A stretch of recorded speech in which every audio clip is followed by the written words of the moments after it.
Hello and welcome. We are back. We are back for episode 3 review of Moon Knight. We're halfway through the series and another strong episode. What do you think, so? Oh man, overall, this episode really captured everything I wanted to see in this series in one episode. So I'm locked in. Same, yeah. I'm really enjoying what they've done. We're getting a lot more action. We're getting a lot more depth with the characters. As this episode progressed, people in the previous episodes were saying, there's too much Stephen, not enough Mark. Well, now they flipped the roles, and we've got pretty much all Mark, and Stephen's the one trapped. Talking in his head, which is pretty funny because he's having more of an influence than I think Mark would like to admit. Definitely. Stephen Grant, he won't let it go, right? Like that annoying, pesky beta who's growing a sack, right? So, well played again by Oscar Isaac. So, yeah, I'm on board. On board.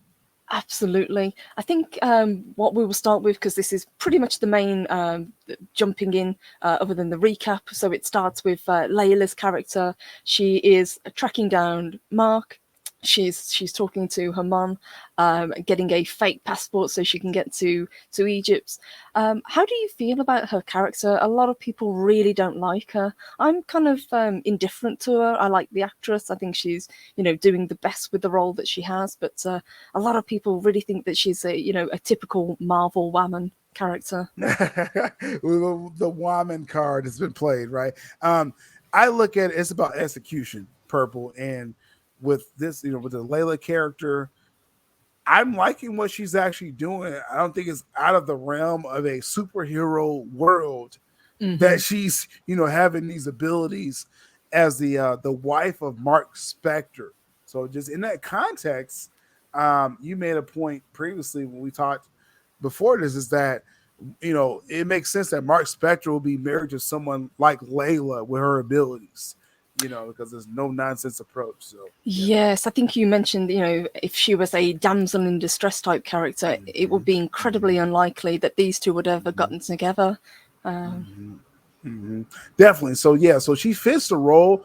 I think she fits the story. So it's nothing that's really, making me kind of like, ring the bell, like, oh my god, like they overpowered her, like like Rey Skywalker level. Right now, it's nothing like that going on. She's a badass. She's a badass female.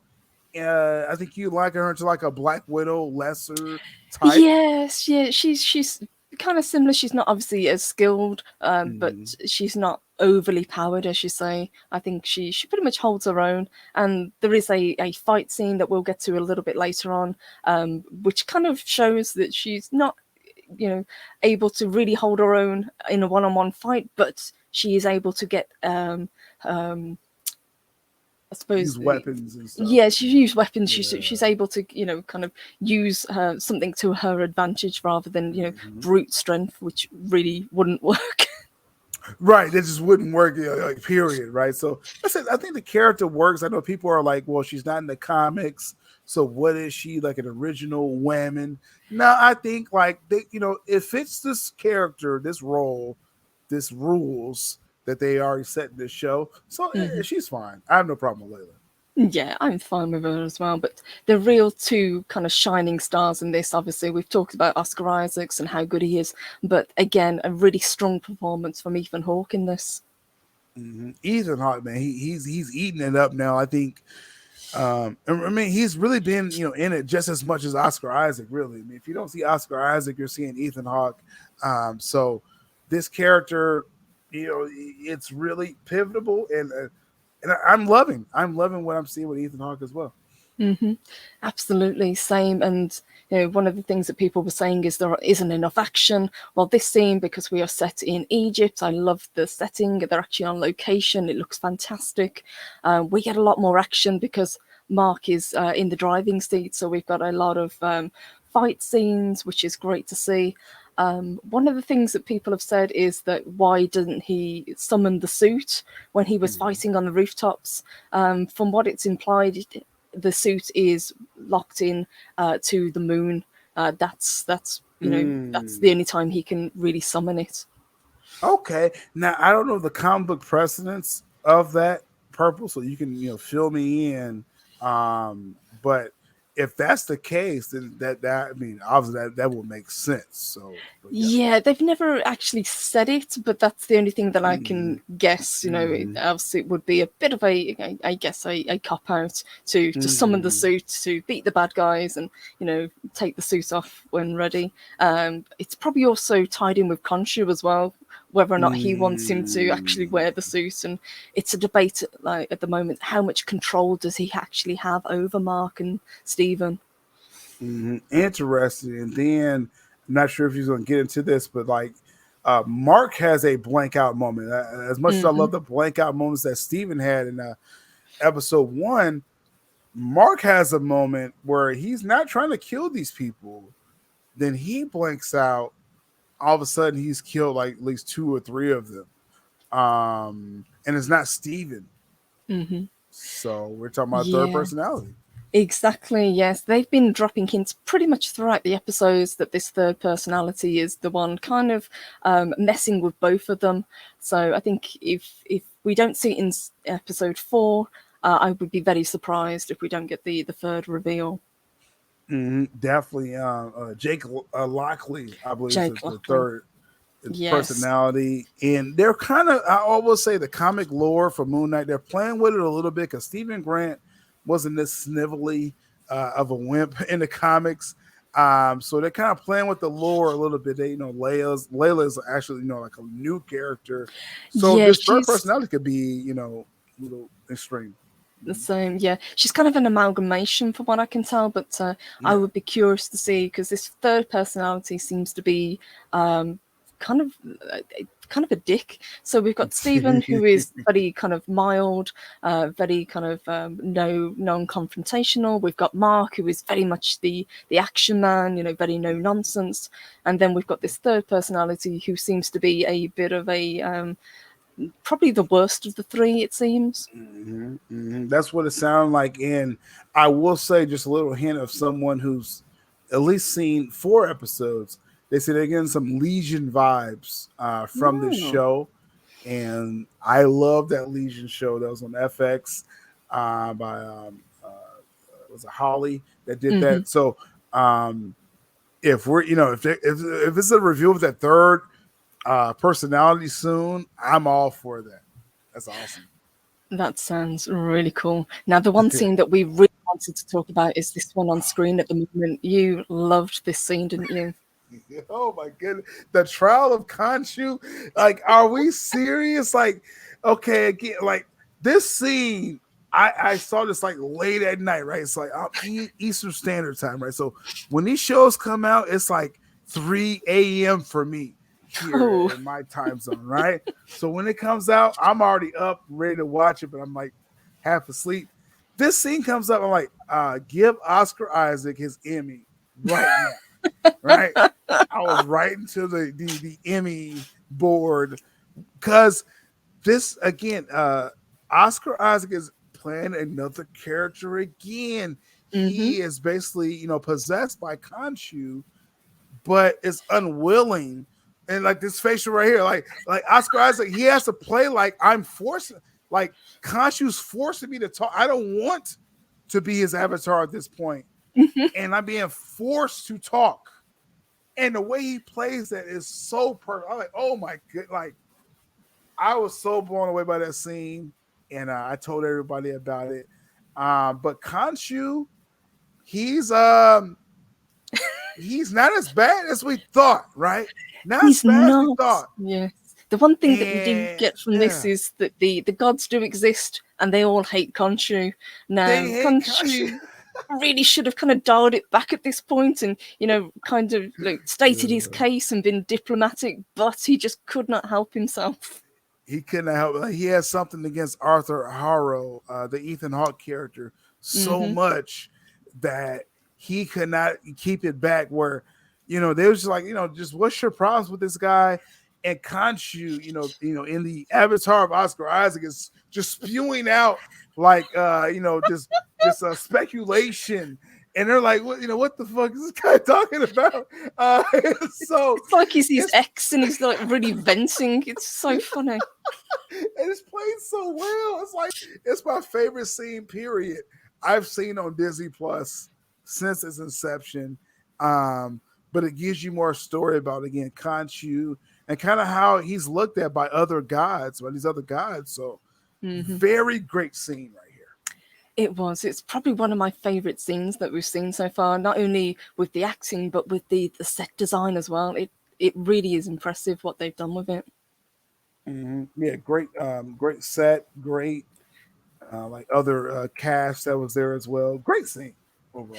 It was. I'm going to skip ahead a little bit and then talk about this scene as well. So this is a new character that we're introduced to, a seemingly kind of old flame to Layla, who takes an instant dislike to Mark, which was pretty funny.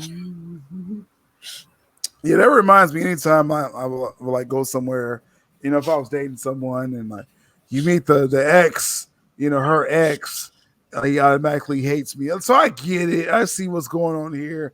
A little, little testosterone flowing, got his chest out. But I love this character, Gabriel Uliel, R.I.P. Yes. Definitely, Rest our in respects to peace. him. Yeah, absolutely. He played this scene really well. Love it. He did. He really sold it. And this is actually quite an important character that they've kind of cameoed. As you say, tragically, he passed away in a skiing accident. But this character that he's playing is actually very important to Moon Knight. He is somebody who eventually probably would have become his main antagonist. He's actually Midnight Man. That's his alter ego.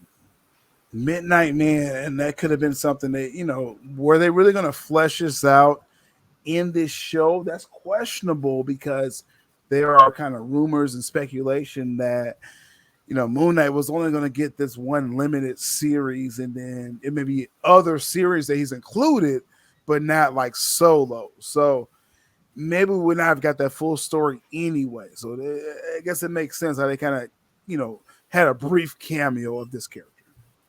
Yes, so they're basically there to get this map out of a sarcophagus. Everything goes wrong, and he has to summon the Moon Knight suit and take out the bad guys. Now, there is a scene where Layla is taking on I suppose you could call him the head of security, which a lot of people didn't like. Again, it's a woman taking on a guy, but I was okay with it because she does get her ass kicked.